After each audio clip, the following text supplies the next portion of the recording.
Welcome to this video. My name is Roland Warzecha and I'm going to explain my approach to Viking sword and shield in this particular video, which was recorded at the recent Berlin buckler bouts. And I'm going to explain how I use principles that apply to your hand weapon to the shield and use it accordingly in binds. I hope you're going to find it useful. If you feel that my teachings are interesting for you, don't hesitate to get in touch if you want me to hold a class for your club or wherever you may be all over the world. I'm most willing to travel and come to your place and teach, and it would be a pleasure to meet you. Thanks to everybody who's supporting my work via Patreon.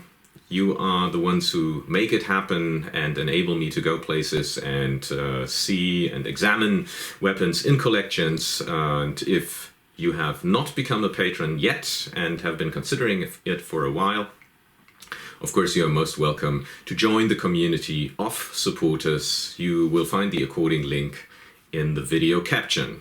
And now, enjoy the video. Viking sword and shield, I find, is a lot more relaxed than is sword and buckler.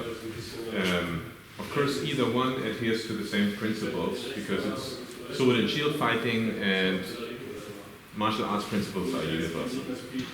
It really helps that if you do your sword and shield fighting, that you think about the shield being a weapon just like any other weapon. So the handle of your shield is actually just like an axe or like a sword. So whatever you do with a weapon that you are holding in your weapon hand, all these actions also apply to the shield.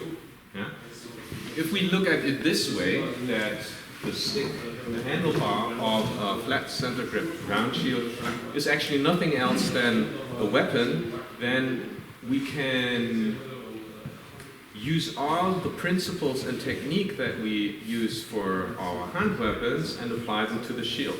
And then the shield fighting is actually no different than fighting with two weapons, only the shield is a huge weapon with, or it provides you with a lot of cover, a lot of shelter, so to say. Okay, so everything I do with two weapons basically also adheres to the shield. So slowly. So if I want to turn his shield, I need to be on top. Lässt es mal zu? Ja, einfach. So if I want to turn his shield, I need to be on top with my weapon, and then I can strike here. And that would be one action that I could do with a second-hand weapon. Likewise, he, not having a hand weapon or having a hand weapon that provides a lot of cover, can basically do the same thing. Yeah? As he is on top, he opens a target and can strike towards it. Yeah? Okay, so this is one thing which I find is really important. You try to be on top. It's just like with blades. Remember, if you're on top, that's when you can attack the target safely. And it's the same with any hand weapon, so I can do it with axe and swords too. If I'm on top, here's my target. Okay? So if I'm looking at my shield, I'm simply applying what I just demonstrated with the axe, only now it's really convenient because I'm covered. So it's really hard for him to even create an opening. But I work in the same fashion, that I try to get a bind where I'm on top, and here's my target. Right? And being on top is actually the most important aspect of winning the bind with the large shields. Remember, we have three criteria that determine whether or not we have won a bind. The first one is the edge is stronger than the flat. The other one is leverage. I can do something out here. It's much more difficult to do something in here. Right? So leverage is helpful. And then, of course, the other criterion, the other advantage of the bind is being on top, like so. Usually when I go in, like with the blades, I use various aspects of winning a bind. So here I'm on top, here is edge against blade, and here I'm using leverage and edge against blade. And likewise with the shield, I usually start with trying to be stronger with the edge against his flat, but also using leverage. Okay, why do I need leverage? Okay, I need leverage because in order to get the top, I have to turn his shield. If I use the edge against his flat, but I'm not using good leverage, then it's easy for him to get on top. See? So I need at least 2 advantages of the bind to win the bind. So I have to, so you will lose a bind if you're only edge against flat, but he manages to turn 2 advantages of the bind against you. So if we look at this example here, as I make contact, I'm edge against flat. However, now he's on top and he has also used leverage. He's had leverage on his side too. So 2 advantages win you the bind. You don't need all 3, you just need 2. And if you have 2 and you lose 1, then you are on the losing end and he gains the upper. Okay, so you can use what you use with your sword. So what I showed earlier, this exercise, going on top, using leverage, and then concluding the action, either on this side or on this side. So this kind of drill, this kind of endless figure 8 motion that I use for this, I can use this with my shields too. So you should be able to do it with both hands. Yeah? So what we just showed, you can also train with the left hand. So if you take your sword in the left hand, I should be able to do all what I did with the sword just now with the left hand too. And if you can do it with the left hand, then you already trained stuff for your shield, naturally. Because I said the handlebar of the shield is basically a weapon. So this action that I just showed, using the blade to gently go on top and creating and winning the bind in this fashion. Actually, it's good to have a sword. So establishing the bind, and now doing exactly what I just did with the sword works nicely with the shield too. Cool. Okay, so you see, I was establishing the bind, and now I'm using this fiddling action, and I get on top, and here's my target. This is something that I find is most important, that you get on top, and note that my handlebar, as I win the bind, is actually, even though I consider the handlebar a weapon, as I win the bind, this weapon is not pointing at his face. So even though I consider it a weapon, as I win the bind, this weapon is pointing offline. Do you know why that is? Control his weapon. Pardon? To control his weapon. It's because this is how you win binds. Yeah? If you look at the sword, my sword is now offline, the point is offline, and that's okay. Because all I wanted to achieve with the shield basically is to win the bind. If it's required to pursue him, and if it is required for whatever reason to use the shield in a different fashion, I can use it like my sword and bring the point online. For instance, if I have only hit his helmet and he retreats, yeah, so I have managed to get here, and I strike and he hit his helmet, so and now I continue. And see now, like with the sword, the handlebar is at his face, and I get the targets that I need by pursuing him with my shield bar, much like with the sword. Okay? So that's one thing. This is one thing how I use the shield to get on top, and I usually prepare this with a kind of drill that I have developed to train winning a bind. So I come from my left shoulder, it's much like a cut. This is establishing the bind, and now I'm rolling it on top and winning the bind. That is when I'm on top and actually strike to him, and I go back to original position. Establishing contact, going on top, winning the fight. Original position. So here you end up with a kind of drill that is stuff that you do in Wing Chun too, don't you? And Tai Chi people do this too. It's basically also the snake motion that I have covered in a different lecture. And this is a drill that you can do at home to train your shield actions. You can do it with a wide motion, and you can move the shield further out, and then it becomes more concise.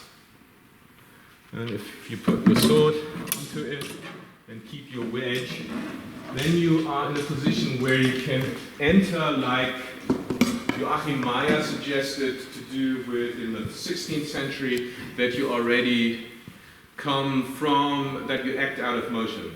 Yeah? I see some people nodding who are familiar with Meyer. So instead of going there statically as I used to, which you can, it's okay, but I find it's easier to use the shield if it's already in motion. And oftentimes I would look at the opponent and wait for the moment that I actually decide to do whatever I want to do and attack him. Okay, two typical mistakes. One I just exploited with Simon, and he does that with me very often. As you make contact with an opposing shield, don't make sure that the angulation of your shield is fairly steep. Don't make for a flat roof, make a steep roof. If your lower edge is too far out, then you're doing a mistake that we also know from sword and buckler. We said that with sword and buckler, you should never hold your hands or your arms creating a pentagon. If you look at my arms from atop, from above, then you see that they form a pentagon, Fünfeck. So any pressure, if Christian just gently presses against my hands, the pressure goes straight into my elbows. I cannot resist that. Yeah? So instead it should be a triangle, a wedge, yeah? And then I can respond and go where pressure takes me. So if I'm advancing with the Viking shield, the same geometry applies. I should not hold my shield usually making up for lack of strength in the shoulder. The elbow goes out, and I'm back to the pentagon. That means I'm weak. It also exposes, if you make a pentagon towards the camera, it also exposes this arm, because it means that in a triangle, in a good wedge position, this edge is lower. If his elbows start popping out, then there's a tendency that this is exposed. I'm going to show how I'm going to show it from both sides, how I usually exploit that. So as I make my advance, oh, cool. There's a target. Is it a good target? No, good. That's the amazing feedback. All right, so as I advance, and I usually have the plan to win the upper in the bind, and then if this opening is available, I use it. And you can just safely throw your sword up, flick it up around its pivot point. That's going to take off his thumb easily with a sharp Viking sword. Okay, so this is typical mistake, avoided. And again, it's just simple geometry that also applies to sword and buckler. So you see, all this stuff is interconnected, and it's basically the same principles. Okay, this is one thing. This is how you deal with the shield. Now, one of the problems we used to have in the past is, because if we advance naturally, we never look over our shields. That's never a good idea. We use the cover of the shield to protect our heads and not to offer a target to the opponent.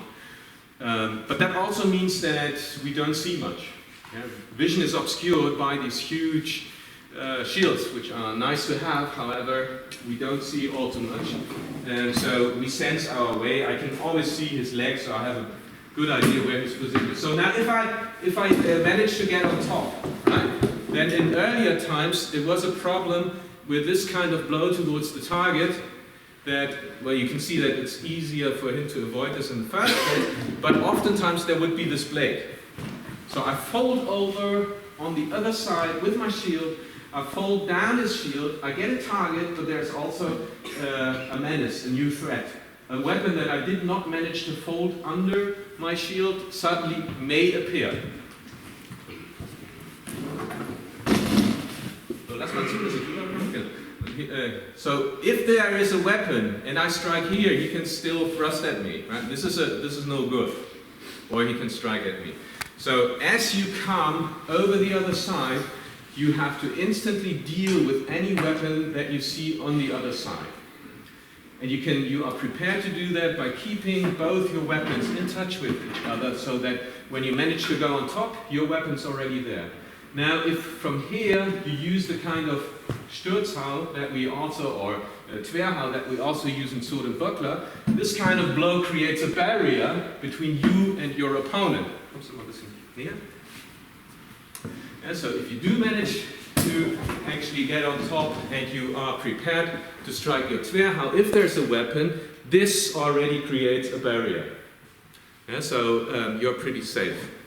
Now, it's even better if you do as it says in 133, if you see long point, bind. If you see long point, bind instantly. Because he may not decide to strike at you, he may just as well decide to thrust at you. And then the barrier of the Tverhau will not safeguard you if he's thrusting at your face. So what I do these days, when I come to the other side, when I manage to fold his shield down, and there is a blade, not necessarily a blade, because sometimes he might have, for some reason, gone for a low target, for instance, and then there won't be anything at all, and I can instantly strike at him. But if there's a blade, I bind it. I bind it and gently fold it under the shield.